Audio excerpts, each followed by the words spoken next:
all the Springbok players that you did not want to go down, Malcolm Marx is the one.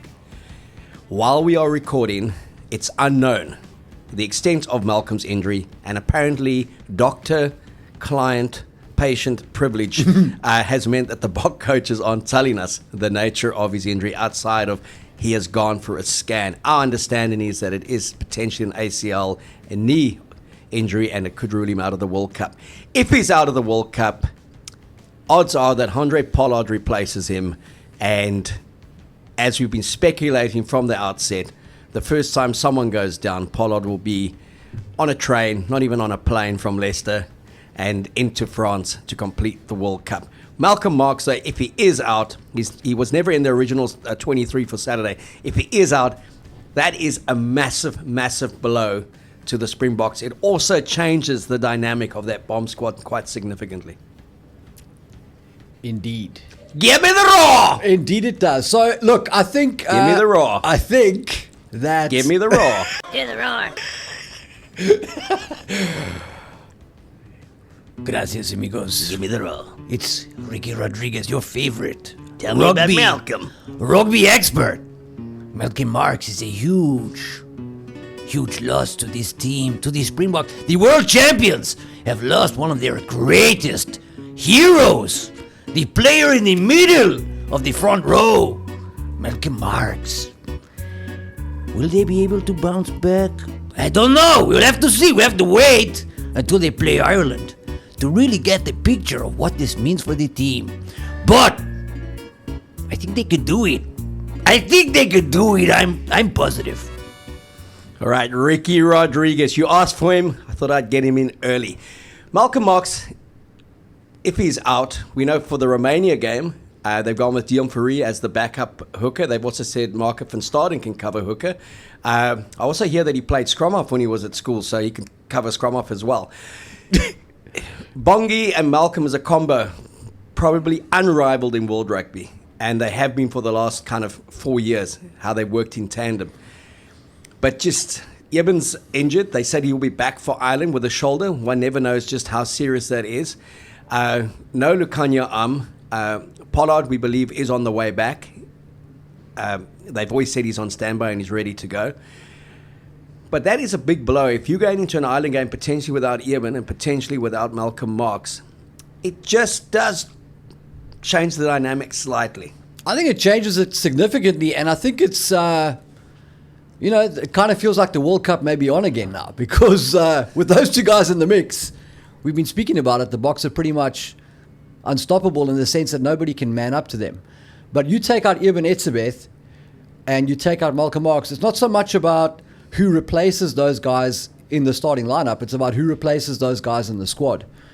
And so we've spoken about the potential goal-kicking issues in this team without Andre Pollard, and now we're going to have to be talking about the potential line-out issues without Malcolm Marx. I've got no doubt that Bongi is, can do a great job and is arguably the guy that should be starting and is great at the line-out as well. But Dion Fourie, everybody's favorite, whatever he is, 37-year-old, is not a great line-out thrower. Or at least he wasn't during any of the years that I watched him play hooker at the Stormers. So, and when you've got Marco van Staden warming up as your number 3, you're starting to have a bit of a giggle here, mate. I mean, come on. What are we doing? I mean, what's next? Steven Kitsoff at Flowerf. It's getting a bit... Joe Dwebi in the 12, the new Bastaru. Yeah, your dream come true. I'd love to see Joe Dwebi put a 1 in front of that 2 and play where he belongs, number 12. It certainly takes a sting out of the bomb squad, which is the point that you made. Yeah, I mean, when I saw the social media go abuzz last night with Malcolm Marx has sustained an injury, just the clandestine way it was reported, the lack of transparency, and just to say he's taken a blow to his knee or he's taken a blow to his neck. Yeah, sounds like knee ligaments. It sounds like knee ligaments. It doesn't sound good. And all the kind of messages we're getting from people in the industry, people who are connected to the squad as well, say that there is serious concern and that he could be out. They're also saying that Pollard is the one that's going to replace him and not Joe Dwebi as a specialist hooker. Who knows? We'll see. The pressure may be on them to bring Joe Dwebi in, but I think they've been chomping at the bit to get Pollard there just as a potential insurance cover, and that's not detracting from Mani at all. It may be then come an island game or come a playoff game, you see Pollard slotting on the bench as opposed to start in place of Manie Lebok. Let's just switch our attention to the Romanian game.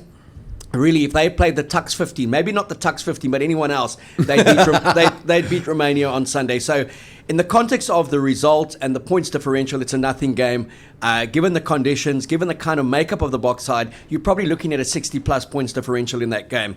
Ireland picked their best team, won 83-8. If we picked our best team, we'd be over 100 points. This team hasn't played together. There's a lot of players kind of... you've got Grant Williams playing on the wing. He should gobble up a few tries. You've got Faf de Tooy that's covering for fly-off. Faf de Klerk. Faf de Klerk, Faf de Tooy, Jesus. Faf, You could ever make that mistake. Faf de Tooy. I'm bringing him Grappy de Tooy. I'm bringing him back. At least it's not Faf du Plessis. But you've got Faf covering at fly-off. You've got Marco van Staden covering as another hooker. Yeah. Dion Fourie, who's played flank since he's come back. He's covering as the second-choice hooker. But you still look at that 23. I'd back that 23 to go out and beat the All Blacks at the moment. It's still a very good 23 when you look at the individuals that make up the collective. A 4-3 split, so there's no shenanigans there for this one. And with no disrespect to Romania. I mean, Romania pre-professionalism were a decent side when it was all kind of like state-run. Yeah. They ran a lot of teams close. 1995, 20 points to 8. Adrian Richter captained the side, 2 tries at Newlands. I was there for that unfortunate game. It was a shocker after we had beaten Australia in the 95 World Cup opener. It's not going to be as close this time. We are going to roll them. What are the significant things you want to take from this game, and what is there to take from this game? Well, the only thing to take from this game is a clean bill of health. Guys need to come through the match, obviously win it and be healthy. You know, we are now dangerously close to a situation where we have got a serious problem with injuries. So, especially the heavies, we need to make sure that everybody comes through no problems. Hopefully that's the case. But I mean, you know, you spoke about it, the hardest game for the Boks at the World Cup being their Corpus time sessions. And the sort of collateral damage there has been Malcolm Marx. So we just need to get through this match, bank the points, and no injuries. Yeah, and if you look at the makeup, your man Damien, he's at 10, Villy's at 15. They give him Manie Lebok. We said give him a break. They gave him a break. Yes, They've given Sia a break. I'm happy about that because you just don't need a guy like Sia Khaleesi going down in an innocuous match against Romania. Yes. We've got 2 of our 3 hookers. We've got all 3 of our hookers in this match. What? Do we? Yes. And all 4 scrum halves. Yeah. Interesting. Yeah, it is very interesting. I mean, look, it's Romania. It's really like a mild contact session that they're going to be going through. And people need to understand that the one thing about this World Cup, there's 1 or 2 big pool matches. We saw our one against Scotland was big. Australia against Fiji on Sunday is probably the game of the weekend, and that says it all. When that is the biggest game. New Zealand picking 20 of their best 23 players to play in Namibia on Friday night just tells you the state that they're in at the moment. Yeah. But then they have 2 weeks off before they play Italy. And that's one of the critiques of this World Cup structure is great buzz in the first round. Yeah. And then nothing for the next 2 weeks, basically, because the minnows are playing each other. Some teams aren't playing for a fortnight. Kind of just loses a bit of its appeal outside of France. Often we go to a World Cup and it feels like there are 5 or 6 heavyweights. You know, there's massive doubts around Australia. All Blacks, big question marks at the moment. France look powerful. Ireland haven't really played yet, so can't talk a lot about them. Wales are nowhere. The sort of top billing is missing from this World Cup because there's a lot of average. And so, like, when you add the minnows into the mix on top of that, it really creates a long stretch of games that are... When you've got a Wales second team playing Portugal. I mean, Wales are a second team, so it's their and third team. Third team playing Portugal. And it's like, it'll be fun to watch. It'll be like watching sevens. Yeah. This weekend for me is a bit like watching sevens on the opening day of a 3-day event, maybe even on day 2. Yeah. Those pool stages where you don't really care, you know the top 8 are going to go through, and day 3 is where you go for the fun. It's just, you know, people are making a noise about the choirs. The kids have now been bulleted. They can't sing the national anthems. The crowd can't keep up. To me, it's just the way they've tried to incorporate 20 teams into a World Cup. And there's not 20 teams that are worthy of playing in a World Cup. Correct. What they should have done is basically have a Tier 1, Tier 2 system playing at the World Cup. Your thoughts on that, Ricky? Well, I mean, my thoughts on that are probably not very mainstream, but I feel like World Rugby's been spending a lot of money on stuff other than their main product, and perhaps if they'd spent that money on the second-tier nations instead of other things, we wouldn't be in this situation at the World Cup with basically 3 teams that can play. All right, so we got Australia against Fiji. That's going to wrap up the weekend. You always felt that Fiji had to get that win against Wales to kind of give them the bump. There's quite a few blokes in the Australian side with Fijian heritage, ancestry. So, I've got Australia to win that game fairly comfortably as well. I just think they'll be too clever for a Fijian side that is wonderful to watch and plays off the cuff. And I repeat it, but they don't play the brightest rugby. And I'm not saying that the players are stupid. I'm talking about rugby intellect. If they had shown some rugby nous and rugby intellect in the last 20 minutes of that game, they would have pumped Wales. And it's certainly not isolated to Fiji. This is a common thing in rugby. The All Blacks played stupid rugby. Argentina were probably the most stupid of all the teams. Absolutely. To be having that one-man advantage for 77 minutes. So I know a few people were a bit put out and said we've attacked the Fijians for calling them stupid. Well, they were rugby stupid. And if they weren't rugby stupid, they would have had the win equally. Would have been the case with Argentina. And New Zealand, not the brightest, but they haven't been the brightest for a while when it comes to the way they play the game. And I'm going to get to them just now. Read an interesting article from out of New Zealand, saying the whole world has understood what World Cups is about, except New Zealand. When they did understand it, 2011 and 2015, they won it, which was about a strong pack, direct rugby, play the percentages, and play low risk. If you look at that 2011 campaign and the 2015 campaign, where you had a very good New Zealand pack and you had Dan Carter pulling the strings at 10, when they had it on the counter, when it was on, they went for it. Go back to that South African semi-final, 11-7 down, one man down, in the rain at Twickenham. Were they trying to take that ball through 19 phases? No. Dan Carter whacked over a great 40-metre angle drop goal. Then he kicked a great penalty. The World Cup final against Australia. Yellow card to Ben Smith. Australia start coming back. It becomes a one-score game. Dan Carter again. Drop goal and a penalty from nearly halfway. Then they went to 2019 with this absurd notion that they were going to take the game to another level. That thing that comes out of New Zealand, we're going to play a game that the world's never seen before. A bit like the aliens from the Mexico have released to the world now. And they were picking props who could play when.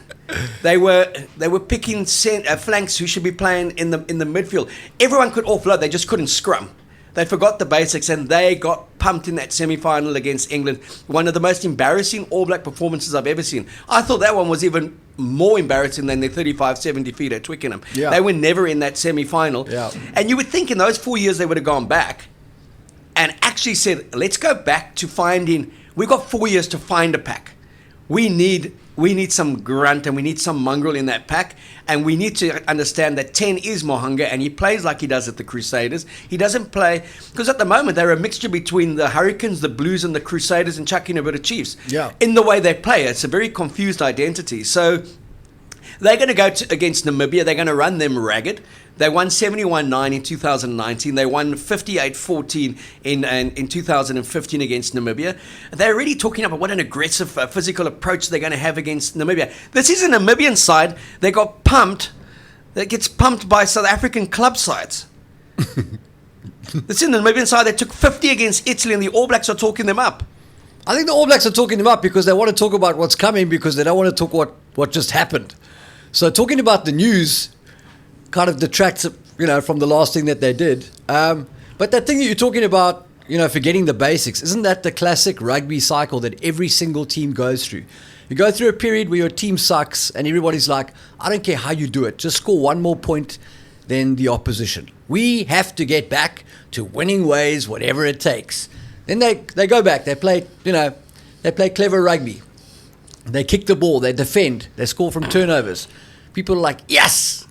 This is the best this team is. We are the greatest. Nobody can stop us. And then 6 months later, it's like, yeah, look, we're winning, but why can't we win with style? And before you know it, you're back at the place where you can't win games. Geez, watching that first weekend again, and I had a huge chuckle, and especially reading the New Zealand reports. They want to play with style. They want to win with style. That crap you heard for 24 years when they didn't win a World Cup. When they said they would rather lose a World Cup scoring tries than win it with a drop goal. Yeah. Well, they certainly were awestruck by Lost Stephen that, Donald yeah. coming on and kicking a penalty in that 8-7 win in 2011, and no one was saying anything about Dan Carter's drop goals in the semi-final and the final against South Africa and Australia, respectively. Yeah. That's understanding the nuance of the game. The crazy stat that I read is that George Ford in 10 minutes kicked 3 drop goals against Argentina. That's more than New Zealand has kicked in 8 years. Now, yes, we know they can strike from anywhere and they can get 12 points or 14 points depending on the kicker. So that's 2 tries. But then they're gone for the rest of the game. So they're talking about speeding up the game, a spectator appeal. Let's get the ball in play for 40 minutes, 38 minutes. It only was in play for 27 minutes against France. France kicked the ball 60 times. Exactly. Do you know what? France kicked the ball 60 times because you were stupid enough to try and run it back from everywhere. Exactly, mate. Exactly. You talk about how much rugby they played, and that comes directly out of what they got away with in Super Rugby when South African teams weren't there. It was basically just touch rugby on steroids with the Australian teams. And the Blues just went full basketball mode. Tackling was optional. We watched it for a couple of seasons, and this is, I'm not saying this is the major contributing factor to where New Zealand rugby is now, but it certainly did contribute to where they are now. Well, that physicality, and I'm talking about consistent physicality, has just gone out of their game. Also, when you play in a basketball environment, right, a guy like Ethan Blackadder is almost like passé. It's almost like, oh, you saw last Tuesday, you know, like why you want to be physical? Just let's play some ball. And they lost respect for those guys because they didn't need the brunt force to knock over Australian teams who are just basically ice cream at the moment. So that kind of player was overlooked. And I think that's why a guy like Ethan, along with his injuries, was almost an afterthought for this All Black squad. They haven't put a premium on physicality. And it's not something you can just turn around with one selection in a week. But if you just look at the concept of rugby, what apparently the spectators want, it's more what New Zealanders want. Big They time. want Bledisloe Cup every time they Big play. time. Harlem Globetrotters, wonderful on the eye. But the essence of rugby has never changed. And you go back to the great teams, even in professional rugby. The teams that won the World Cups, they all had one thing in common. They had a very good pack and they had a very good 10. Or very good halfbacks. Yeah. You go 87, 91, 95, Yeah. 99, Yeah. 2003, 2007, 11, 15, and 19. It's a physical game. There's one common denominator. None of those teams won the World Cup by scoring 6 tries to 1, scoring 44-25 games. They won it because their pack did the graft, did the hard work. They knew how to play field percentages. And then the very, very good ones could blitz you with turnover ball, as we saw with the All Blacks in the 2015 final against Australia. They turned over the ball, they could score. We saw the Boks against England in that 32-12 final when they played with width, they exposing them. But it all started with 6 penalties against the England pack in the first 25 minutes where we shunted them all over the park. So to say that France are the new evil of world rugby when I read it, you know, they kick. They kick so much, and they don't play the old French way. The old French way won them nothing. Exactly. It won them beautiful praise from people who loved supporting a loser. Correct. So Fabien Galtey, who was one of their most successful captains, came in as the coach, and he changed the psyche of being French is being victorious. French is about rebellion. French is about revolt. And he's really found an identity and a DNA for this team. And Sean Edwards has come in and given them discipline defensively. And their mindset is they've got a winning mindset, but they've got a very strong pack. They've got a 9 who absolutely understands the nuances of the game and can control it. He knows when to take the ball to his backs, and he knows when to stick it 40 meters down and say to the opposition, what are you going to do with it? And that's where they would struggle with a team like South Africa. It would be a bit like when Wales played South Africa in the semi-final in 2019. Glorious. Who's going to actually play? Yeah, who's Not going to take me, the bait first? Not you, and we'll see whose kicking game is better. But rugby is not rugby league. It's not basketball. It's not any other type of sport. Rugby is a sport. One, it's a contact sport, and we're going to get to that. But kicking is fundamental to the sport. How your line kicking, your goal kicking, and your tactical kicking is what makes great teams. Correct. Mate, you hit the nail on the head there, because a huge problem with rugby is that the people that make the decisions about the game They may have played the game for many, many years. They may have been involved in the game for many, many years. But rugby is unique in that it's a sport where a lot of the people that run the modern game don't understand the mechanics of this modern sport. Like, you watch the old clips. I was watching David Campisi this morning just run through Oak, score great tries. It's fabulous stuff. But if that guy had to play today, he would be tackled almost every time he touched the ball, number one. Number two, if the Oaks from today played then, they would carve those guys up because there was no defense. So rugby today is led by guys who take a lot of advice from consultants that have got nothing to do with rugby.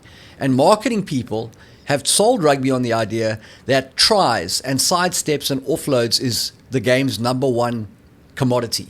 And there is truth to that, right? People do want to see that stuff.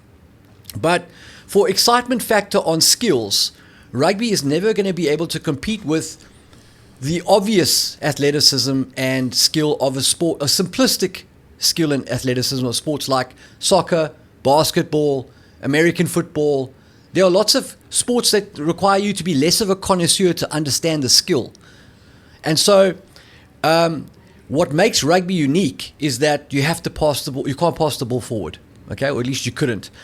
You can't pass the ball forward, and it's a physical sport. You go there to see big men run into each other at high speed and then produce skill in that context. The skill on its own cannot rival gymnastics, okay? You have to have an appreciation for the fact that 120 kilogram guy offloaded the ball after being crushed in a tackle by two guys his size. That's where the appreciation comes. So the physicality is paramount. So your successful teams, and England, that side that won the 2003 World Cup, Clive Woodward's team, that had such success in the 4 years building up to that, very good All Black sides, the Boks side of 95, 2007, even the one that went to the 2011 World Cup, and obviously 19 in this one, same squad of players, and then this French side that's played for the last 3-4 years, and then the Irish side that's dominated World Rugby for 3-4 years. Yeah, they've done it because of the intelligence that they play with. The fact that they have a really imposing set of forwards, and they have a particularly good 10 and 9, or worst case scenario, a particularly good 10, that understands it's a joy to kick the ball. It's always been a joy to kick the ball. And why, if I'm playing against a Harlem Globetrotter side like New Zealand, why would I want the ball in play for 40 minutes with my big forwards charging around in 30 degrees heat? I'm going to slow it down. I'm going to kick it into the corners. I'm going to want 27 minutes of ball in play. And the fact that they haven't been able to adapt to that and kick it back and conserve their energy and start making the miracle play and the magic offload 20 meters from their try line while their forwards are getting smashed, just comes down to plain stupidity or plain arrogance that their way is the best way. And on occasion it may work, like that 20 minutes against the Springboks at Mount Smart, where they blitzed a Bok team that was very cold, that hadn't played for a while. But even the context of that game, we brought it back to 23-17, and with a bit of luck could have potentially snuck it in the end after they had such dominance for 20-25 minutes. And the way they play, you can't sustain that game even if your forwards get parity for 80 minutes at that tempo, and especially in these conditions in France. So I don't think New Zealand can adjust. Well, it comes down to the strength of the coaching. That's why Jason Ryan made such a difference there, because he's a strong-minded, strong-willed guy. And you get the impression from what you read and see about him that he's not there to make friends with the players. Weaker coaches need to make friends with the players. They need the players to own the team and drive everything. And what happens there is that the players do what feels good. And what feels good is catching and passing, not kicking and chasing. Well, if I go back to the Crusaders under Todd Blackadder, they won nothing for 5-6 years. They got into every playoff game. They were playing such a lateral rugby. It was side to side. They were taking it through multiple phases. They play the side like the Bulls. They go 18, 20 phases, one big hit, kick through, try to the Bulls, conversion, 7 points down. And Scott Robinson came in and actually understood how he wanted to play rugby. And they never lost. Now, you've got these Crusaders players who play for the All Blacks. They look totally different players. Totally. And so I'm sure the All Blacks will be a lot better next year when Scott Robinson comes in, Jason Ryan is there. And they will go back to what works for them. We may see that kind of New Zealand 2011, 2015 type mentality. Yes. For now, I think they're gone in terms of how they want to play. Even if they somehow pox the quarterfinal win against whoever, I can't see them putting together 3 big ones in a row, not with the limitations in their squad. But I do think it's that arrogance, and maybe it is. They were in COVID isolation for 2 years. The world forgot about them. They forgot about the world, and they believe their own press. Super Rugby's this great thing. It's 45. We watched some of those games, 75, Terrible. 61. Unwatchable. 54, 43. It was just, the props were there to kind of offload. The scrum was a restart. It was like rugby league. Yeah. And just when you thought they were starting to get a little bit of mongrel back at the Ellis Park test when they played with desperation, they revert to type again. You know, so yeah, it just amazes me how very good rugby teams are condemned for playing very good rugby. France has been condemned now. South Africa has been condemned. It's like these guys are new age. They are so new age in the way they play.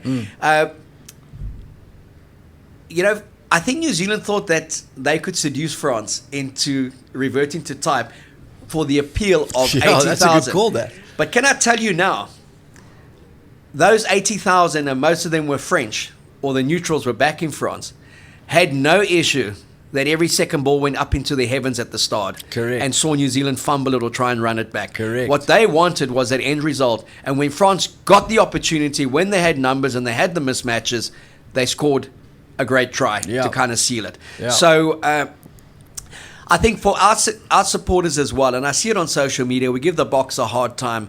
Come on, let's play more expansive. Let's play with width and that. You know, I keep on going back to what Eddie Jones, I've said it in nearly every show, said to the Springboks, if the Brumbies had the Springbok pack in Farid Dupree, you'd never know who played 10 for them. Correct. So let's appreciate what we have. We have a particularly good rugby team. France has a particularly good rugby team, and Ireland has developed a particularly good rugby team because they understand when to kick and when to pass. New Zealand, Australia, easy on the eye, Bledisloe Cup. That's kind of exhibition rugby you want to take to America and convince them that that's what you want to see. However, the Americans want to see guys flying into each other, gridiron style. And if you go back into the history of the World Cup, one of the greatest games that I ever saw, potentially the greatest game, was South Africa against Australia, 99 semi-final. It was 18-15 Beautiful. in terrible conditions. Yanni de Beer kicked a 50 on the angle, 50 meter into the wind penalty, 18-all. We went into extra time. Yanni de Beer took us 21-18.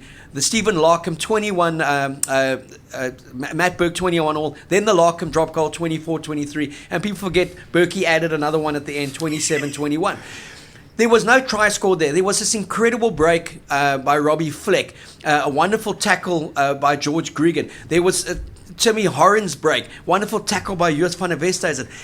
It was edge. It was like edge of the seat stuff. It was just a glorious game, and there wasn't a 5-pointer.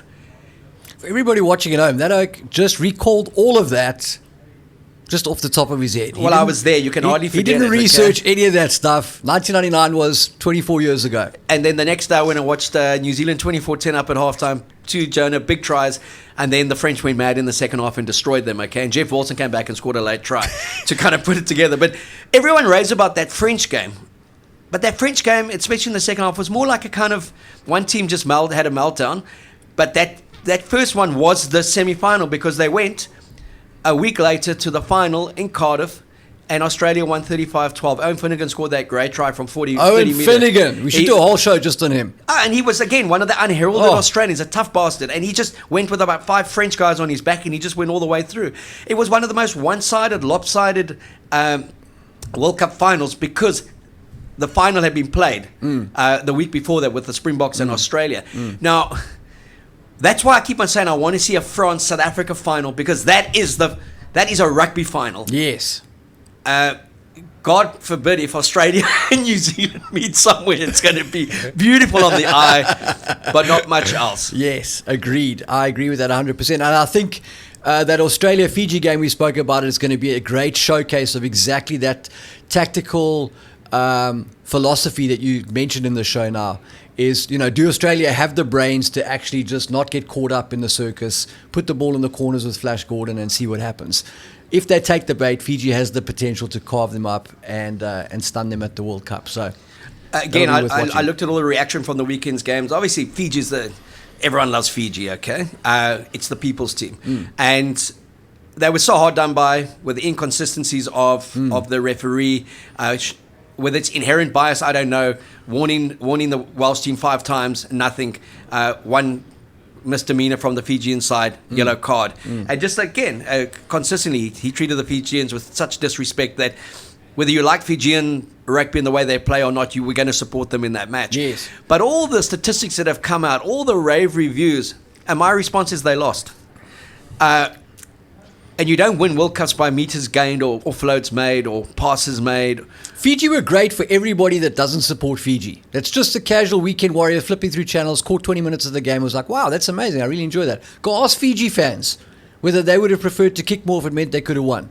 And they would have taken the They would have taken the points. And it's that mentality, if you're going to be taken serious at these competitions. Yeah.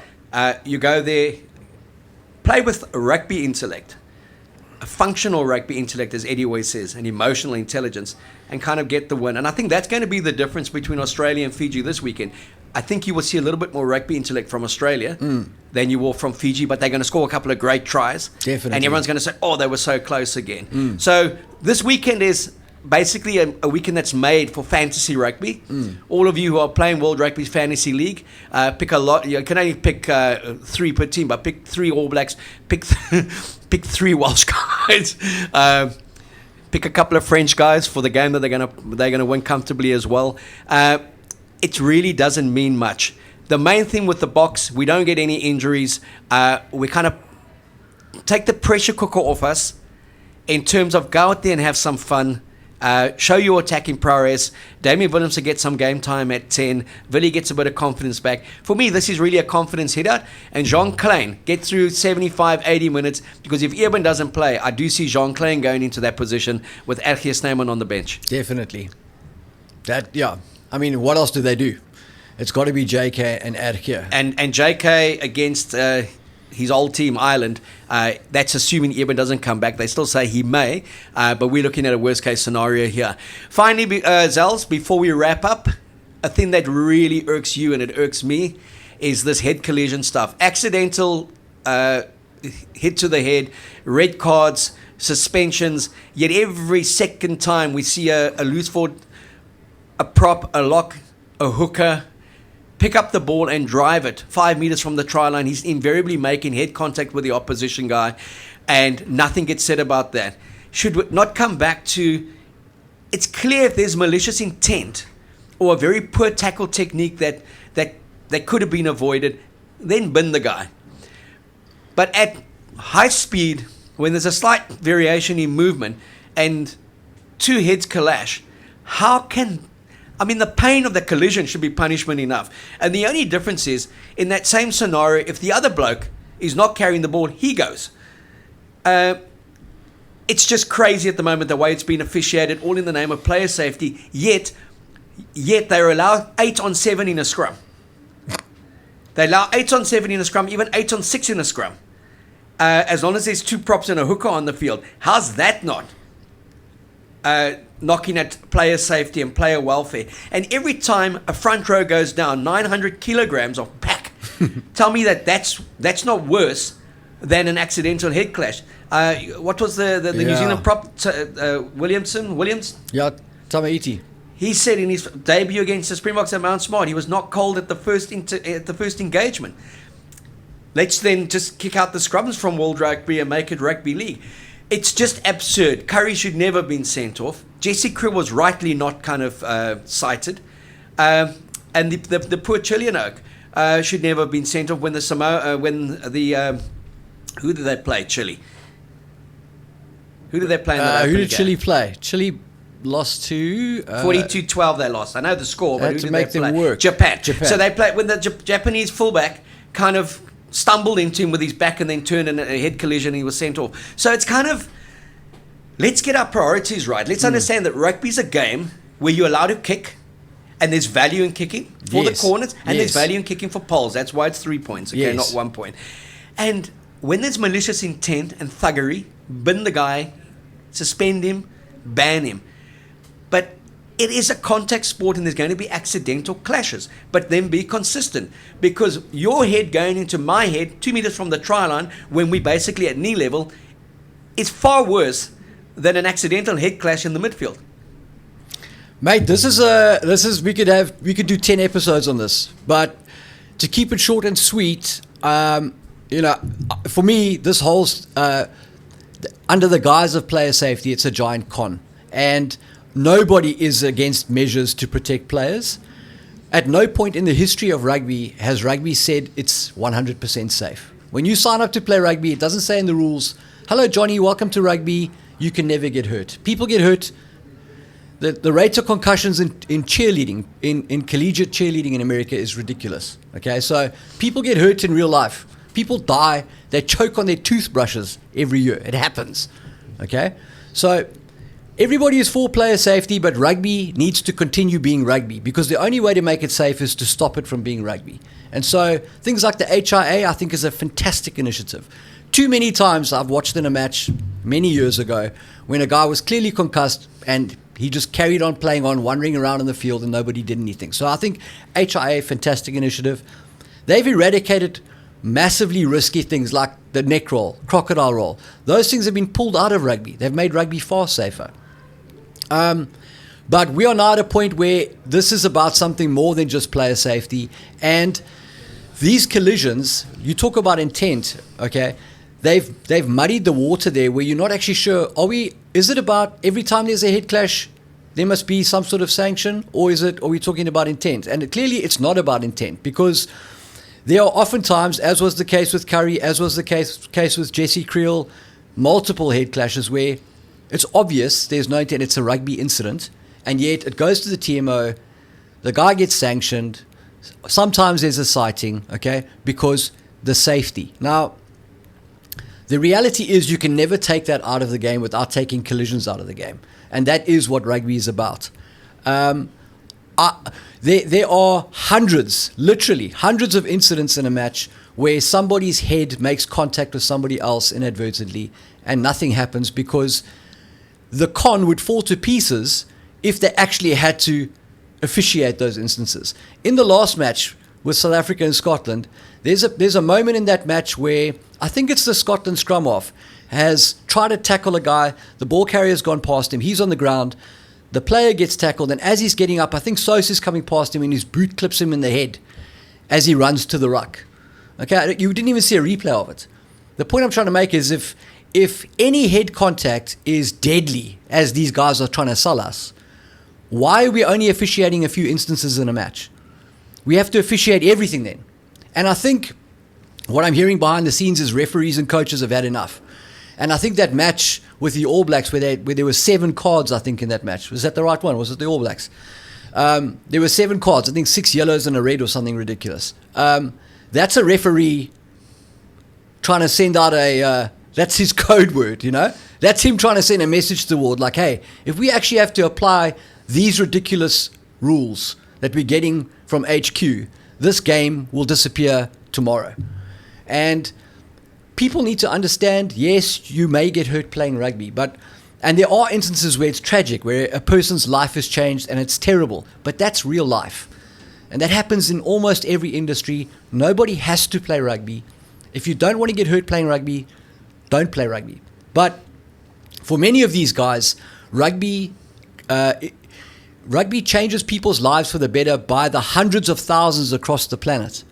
And when you've got however many 100,000 registered male players in England alone, and the safety crisis can only scratch together a rabble of 300 people, some of them not even from rugby, cross-code stuff, you've got to wonder just how legitimate these claims are.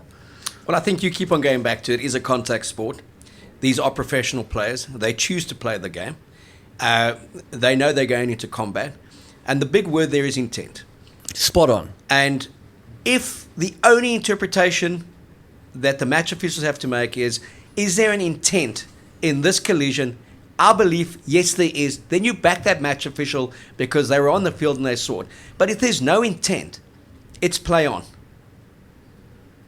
And we will play on this weekend. It's the Boks against Romania, Sunday. a nice time in the afternoon. Enjoy it for what it is. It's one of those games. You know the Boks are going to win. They're going to win comfortably. The big thing, as Zels said earlier, no injuries. Jean Klein has a good hit out. Damien gets some game time at 10. And Grant Williams gets to show his versatility at 14. You may even find Damien goes to 15 for the last 20 minutes. Faf comes on at 10 as well, and they give him a run at 10. And make no mistake, Dion Fourie will get a good run in the second half at hooker. Brace yourselves, because on Monday we're going to be hearing how Andre Esterhuizen is the best centre ever to play for South Africa.